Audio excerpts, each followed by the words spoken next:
Hello, and welcome back to Coaster Barras. We're alive! Yeah, surprising, isn't it? We have been on a little bit of a hiatus because down season in the UK. And we've been a bit busy. We do work, so... Yeah, and we've not been to no abroad parks, but we are going to quite a few in 2025, so stay tuned for that. We're going to reveal our plans.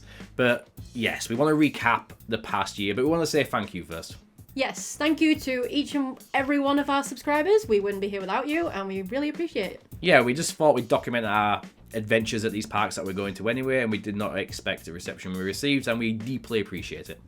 Now on to our rewards. What surprised you the most? What surprised me the most? I have to say it was Hyde Park, and it was Colossus.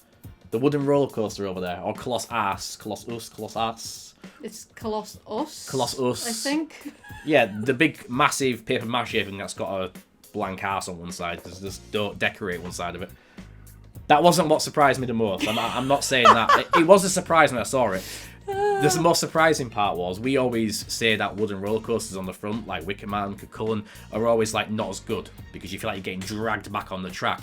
However, when we went on the front row of Colossus, we were surprised, like greatly, to the fact of the amount of intensity and airtime you received on the front of that coaster. Yeah, the airtime was pretty crazy on that.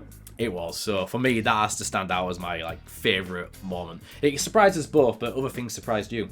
Yeah, I want to pick how good Nemesis and Forbidden Valley is. Like, the theming they did round there was absolutely incredible. I didn't even know how they could top it, and even the station building, incredible. Yeah, going from bony structure, dry colours to really vibrant reds and everything. Yes, and they pulled it throughout the area, including the entertainment team and stuff, and just, yeah, it was amazing. Most hilarious moment. Now, you don't really have one, do you? I do, and it was Steve getting stuck in the slide at Hyde Park. And here's Steve attempting this insanely tall slide.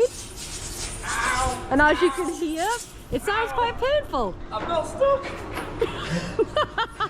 I got stuck! And now he's got stuck in the... There we go! That is not designed for people of our size. I already knew where this one was going beforehand. As soon as I saw that award on there, I was like, yeah, I don't really pick this. This is not an award I would choose, but I knew where it was going. What would be your best themed experience? And by that, we mean overall themed experience, like, say, Dark Ride, like Curse. Yeah, so my best themed experience, so not coaster, experience, I'm picking Hex. Now, disco lights aside, I just love how you go into, Alton, the manor, it's creepy, it's, good effects in there. They have the whole backstory about the Earl, and then you get put into a room and you've just got this creepy tree. And yeah, I love that experience. It's not a coaster, it's just the experience of it from start to finish, and it is brilliant. Yes, and I would have to agree for once. I've always said to Sarah, I don't see the appeal in Vekoma Madhouses at all. I thought they were quite boring, especially with the ones I tried in Parquet Warner and in Phantasialand, because you don't understand the native language, so unless you read it beforehand, and even then it's going to be a bit of a translation mixture there. While if you go on an English-speaking one, when you're an English speaker, you really connect to the story. While there's going to be a disconnect when you're going on a foreign ride. Yes, and the actual ride for Vekoma Madhouse, part of it is actually a lot stronger on X than it is on all the other ones. Like, you can really feel it as soon as you start, like it's in your very chest. I could feel the G-force and weight in my head. Yeah. My brain swelling, so I was like, yeah, that's got to be mine as well, to be quite fair. Hex was definitely the best themed experience. And the story's great. Best overall package for me was Fly at Phantasialand. Now, Rookburg is just a world in itself. You go under a subway and you're just immersed in this beautiful world that's very steampunk-esque, and it's incredible. And the coaster is just amazing. It fits so well in there, and airtime on a flying coaster, who knew? But yeah, but a coaster as a whole, it had a very full package. It definitely does. For me, it's a different one. It was the first roller coaster I rode last year in 2024, and that was Gotham City Escape, Intamin's Batman-themed ride, which of course is based around the Arkham video game series essentially, and it is a brilliant experience. Not only is the ride extremely good, that hang time on that first top hat, and then as you go over the streets as well, The stall. The stall is just brilliant.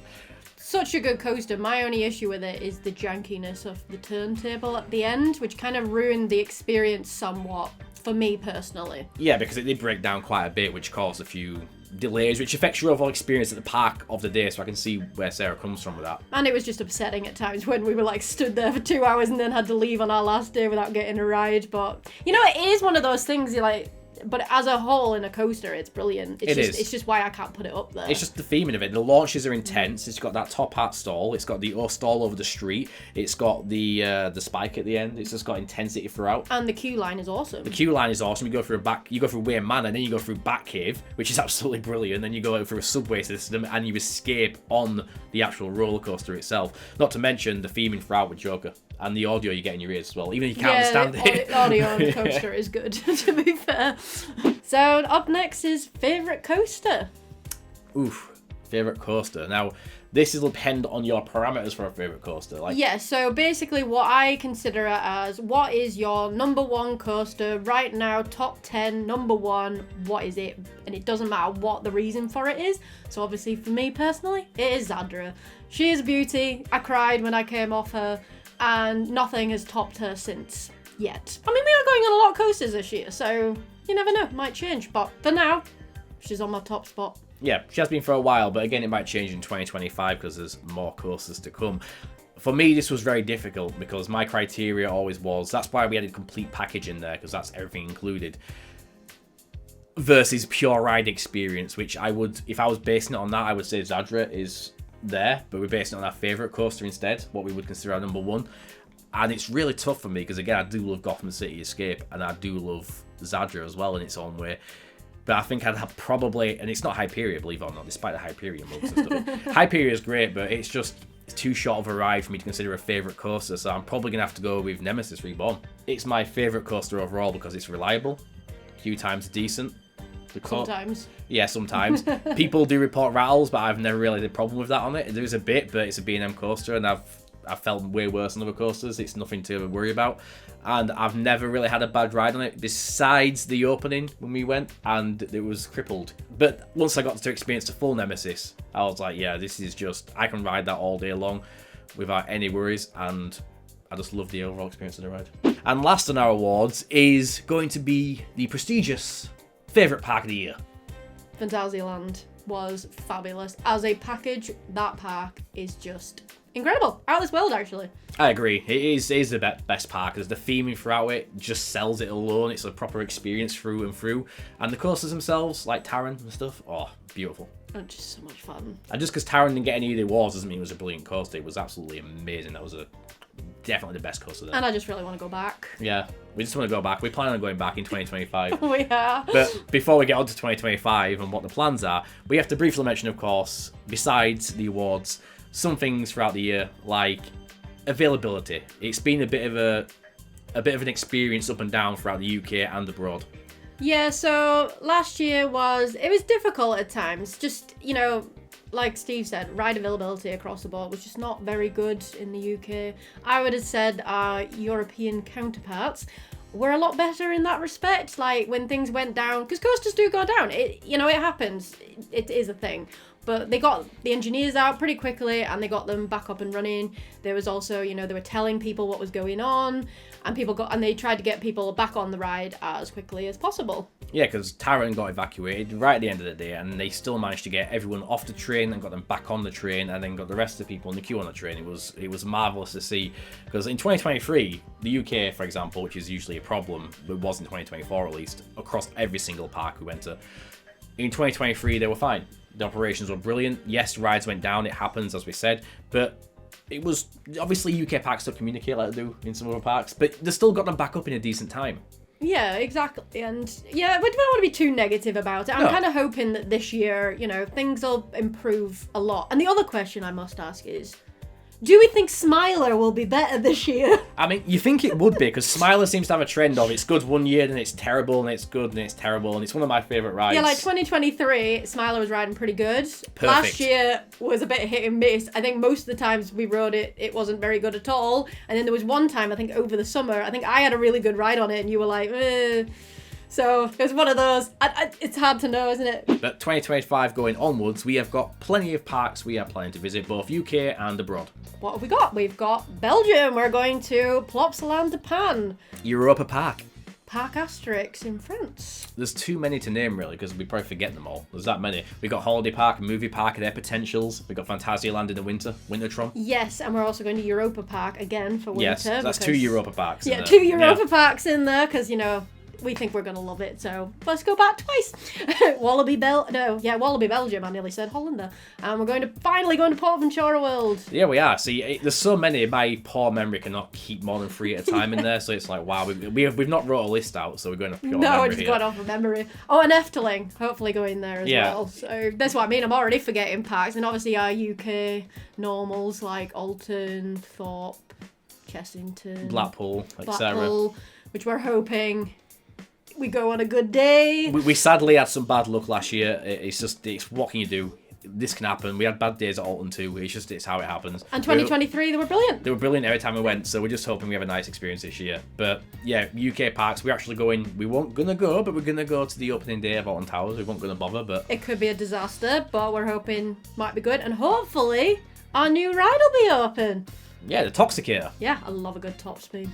But what are you most looking forward to in 2025? I've got 2 things. Oh.